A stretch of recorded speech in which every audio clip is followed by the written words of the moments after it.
Hey friends, this pen is my favorite pen. Hey friends! You're gonna lose somebody right away, just so you know. So you'll want to strategize how you open those videos. That is super key, super important. 3 years ago, we were not using AI. It's true. We were not. And then overnight, like ChatGPT, like kind of changed the world. Even though there were some AI things out there like Jasper, Claude. I mean, there was earlier versions of ChatGPT, but it was like, what was it? Was it 2.0 or 3.0 or something? Like, I remember it was that November. Like, overnight, everybody was flipping out about ChatGPT. Yeah, it's definitely changed the way I do my personal branding, dash work, and it's been amazing. And everybody keeps saying it's going to take things over, but I'm still not convinced it's going to take over our jobs No. because I feel that people want that human element and they're going to see something AI generated and we're already kind of seeing it. And people are like, no, that is AI. I can tell. Like somebody sent me this thing about, so I just saw this video where this guy said South Sister was going to blow. And I was like, that's AI. Like, yes, South Sister may, the mountain that's in our backyard, may blow someday, but that video was definitely AI generated. And sometimes you really can't tell. I also saw a UGC ad where some of the stuff that I had filmed and some of the stuff my husband had filmed was mashed up with other people's Yeah. filming, and there was AI elements in it, and I was completely turned off. I was Yeah. like, they had AI generated in there. So I feel like people aren't fooled, yes, on that. However, there have definitely been some news things I've seen, or Mel Robbins. Mm-hmm. I've seen these AI generated things with Mel Robbins talking about products. I'm like, that ain't Mel Robbins. Mm-hmm. Like you can Yeah. tell. So today we are going to talk about using AI for social media, but also for other tasks or marketing, and kind of some do's and don'ts and some best practices, and then some things that, like what you were kind of saying, like some things that we can all be reassured about, I think, with AI. Yeah. So what do you feel are the biggest mistakes you're seeing with people using AI, Darlene? Oh, I think it's just copying and pasting and letting AI do all the work for you and not even really having a human element at all. And you can just tell, I mean, you can read the caption and just tell it was written by AI. And this happened a lot in the early AI days. I would see ChatGPT reusing the same words all the time. We all know what they are. And it would just bother me so much. Game changer. Yeah, what was the other one? Level up and supercharge and, stuff like that. So it just sounds really regurgitated, cheesy. Like you can tell there's a lot of emojis a lot of times, or a lot of M dashes. Like there's all those little hallmarks that it was not edited or even personalized to your brand voice. That's the other thing, is when it doesn't sound like anything that I would know you for, it's not right. Like you need to fix that. Yeah, I saw a local government entity posting on social and I saw they were using emojis. The copy was really cheesy. And I was like, you're a government entity. Like, why are you posting those type of emojis in your It was so written by ChatGPT. And I was like, come on. Yeah. So, like, anytime it just sounds like it's not in their voice. And then I think AI can also fill up a caption with a lot of words, or fill a blog or whatever with a lot of filler words, and even just saying the same thing like five different ways in order. It's like it wasn't well edited, like that kind of stuff. I think with AI we've seen some interesting things happen with like video editing, like where CapCut will give you shorts, and it's saves a lot of time with going through your videos and trying to come up with shorts from your long form. But a lot of times what those programs will find is not exactly what you want to be pulling out as a short.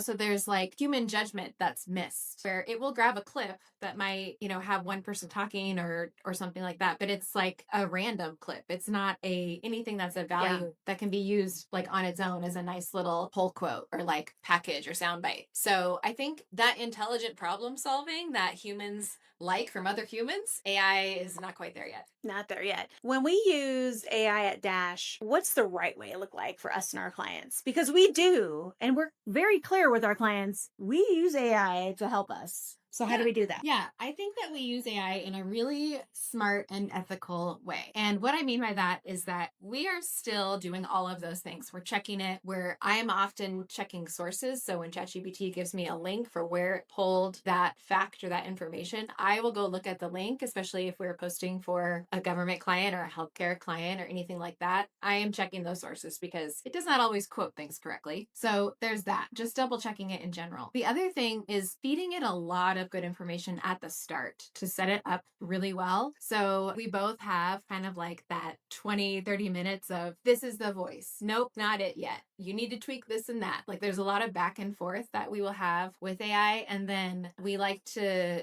kind of keep our things like organized and documents like saved in different folders for clients so that we can have it reference back things. It will sometimes forget stuff. Oh yeah, it likes to throw the M dashes in. Yeah. So we have to kind of keep it on course correct. So there's that. And personally, I use it for a lot of brainstorming as well. Or, I use it to like check my grammar. yeah, like Ca- how can I Or say this better? how can I say this better? Is there anything misspelled in this? Like that definitely has really helped with the misspellings in the social media copy Mm-hmm. for sure. Like run this through and is this spelled correctly? Is this grammatically correct? That has definitely helped. I wish we could run graphics through it. Maybe someday you can, Yeah. but right now you can't because we miss things on graphics all the time. So We do. And, we're human and that's okay. But I was just going to bring up graphics. So I don't feel that AI tool like ChatGPT is helpful with graphics at this point. So that's job security for me. However, there's other tools like Canva does a really good job with certain AI tools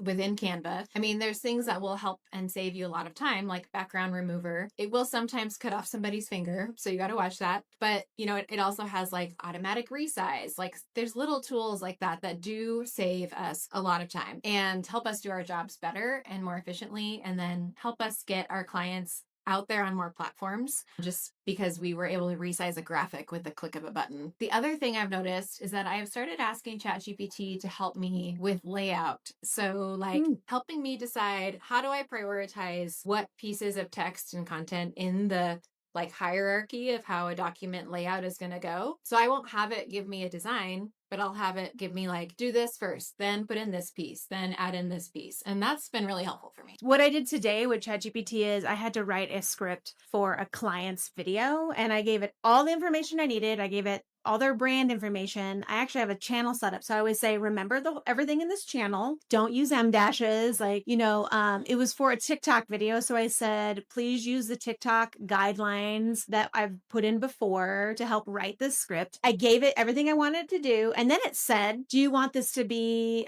conversational or do you want this to be more educational? And I said, actually give me both because I want to see both and maybe I can A/B test those videos. So I just like the collaboration with it. And then I also tweak things back and forth, especially with the video part, because it will put things in there like stage shots. And I don't like staging shots for clients. We don't like that. Yes, it shows the problem, but they're obviously staged. So I'm like, please don't put in stage shots. Like I have a whole arsenal of things that I put in and it will get it 80%, but there's still tweaking you have to do. Darlene, how can small business or creators start using AI without like losing their voice? Yeah, I think starting the conversation with AI, like we've said, tell AI what is your voice, first of all. Who's your audience? What are your brand values? Like basically give it the download on you so that it can help you better when it does give you an answer. And then the other thing I would say is kind of some of the tips that we've already talked about, like make sure to edit it. Like don't do all that and then skip that last part of the human check. Like you really have to do that, especially as a small business and you're trying to build your audience. Having that authentic voice come through is more important than anything, especially in the beginning, I would say. So making sure to align it with your tone and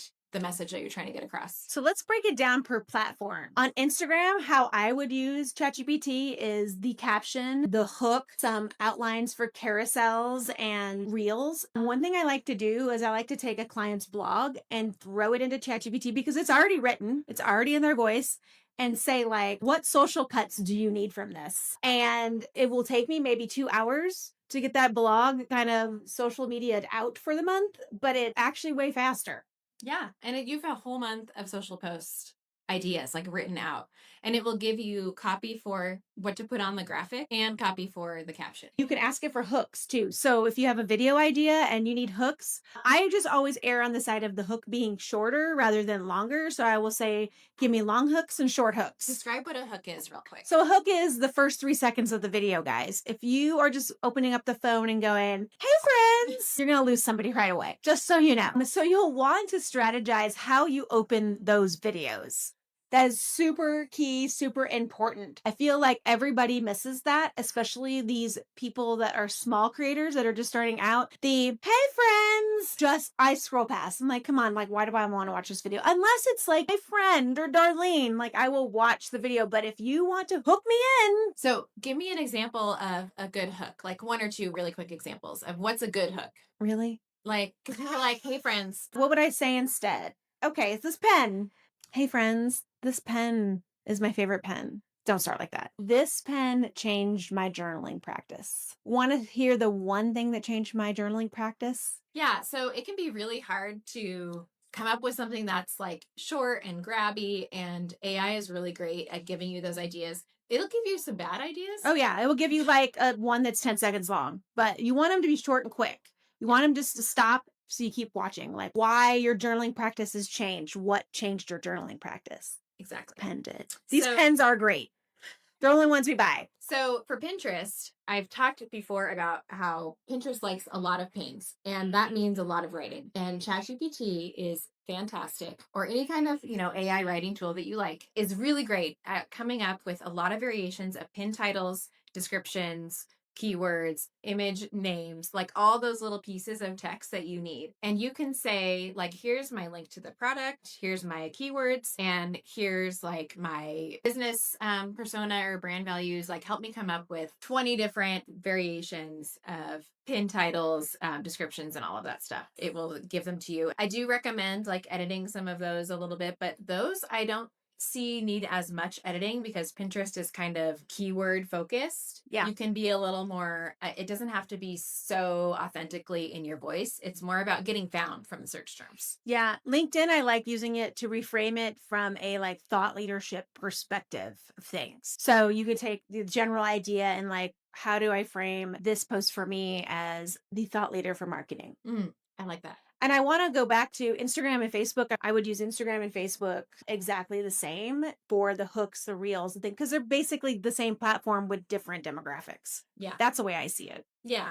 For YouTube, kind of similar to Pinterest in that you'll want to make sure that it's using all of those little keywords and that there's certain parameters kind of being filled with like character length and word length, although you'll want to double check that because sometimes it gets that wrong. But it'll also help you kind of like repurpose the long form into different clips too. So what do you think the future of AI looks like and how can we stay ahead of things without being replaced? Yeah, so I will say something scary is that the AI that we are using today is the worst AI we will ever use, which means it is only getting better. And that can be kind of a scary thing to hear, but it's the truth. I don't think that the answer to AI is to not use it. I do feel like it's here. It's not going away. So the best thing that we can do is, especially as creatives, as writers, and as artists, we need to be involved in AI. We need to know how it works. And we need to know what the legal and the downfalls and all of those things are so that we can be involved in the conversation. Because if we're over here ignoring it, we don't have a chance to,